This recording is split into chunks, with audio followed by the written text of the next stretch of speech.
Alright, we are back on this I-form slot flex, and I already went over the run, so now we're going to go ahead and take a look at the passing plays, okay? I only use a few passing plays out of this formation, but you are more than welcome to run these other ones as they are fairly good. For example, we're not going to cover flanker curl, I'm not going to cover flanker dig, or hitch corner. And if you really want, if you really want some breakdowns on these plays, you can go back to the Madden 20 run and gun breakdown that I have on this channel and take a look at how I run those specific plays. But for now, I'm just going to take a look at my two passing audibles, which again are going to be PA cross in and PA tight end leak. This video, PA cross in.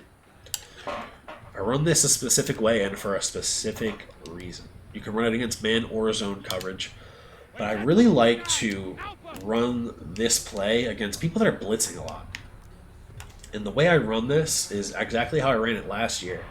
I don't leave the play action in, and I don't leave this tight end corner route in. And I use this with a mobile quarterback, okay? Keep in mind, Tom Brady is not the one. But what I like to do is I like to block the tight end, streak the halfback, and then motion him out. The reason I block this tight end is because I'm going to slide protect to the right, and I'm going to treat this almost like what was that play from Singleback Bunch years ago? And not for whatever reason I can't remember it, but it's just your typical rollout play. Will be effective against zone, man coverage, whichever. I just kind of toss that rock up. I'm going to go ahead and take a look at a little bit less of an aggressive blitz here. So we're going to go ahead and we'll just do something like this, right? They'll typically be using over the middle of the field here. I'm going to go in here. All right. So again, block this tight end. I streak the halfback. I use a mobile quarterback, somewhat mobile, not a guy with escape artist. I use Josh Allen, but anybody with decent speed, this will be good against because now you can get to the outside. Okay, you can either decide to run or throw. This play works great when they are blitzing because there's just not as many guys in coverage and a lot of getting eaten up by the blockers. It's just hard to cover everything. So against man coverage, take a look at that. Sometimes you'll get that switch, which is really nice. You're going to slide protect to your right. Now we can either hit D, we can hit that backside dig route to X. We have a lot of options on here, and this is a really good rollout play.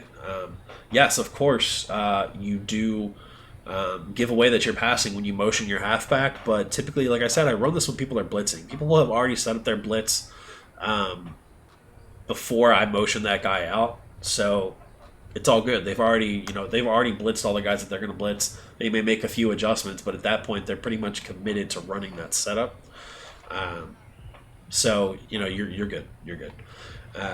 You cannot. I know people are going to be like, hey, instead of motioning the halfback, you can just motion this guy over on a streak, and then you can create the same rollout. When you motion this guy over, he stops right there. We'll use that in some other plays, but not in this particular play. So that's pretty much it. Man or zone, I run it the same exact way. It's more of a gadget play, but it's a really good rollout play, and you can even use it in the red zone if you have like a really mobile quarterback, and you're just trying to look for some quick crossing routes to kind of put the defenders in conflict as to who they can guard, either the quarterback or the receivers, and then run into the end zone. So.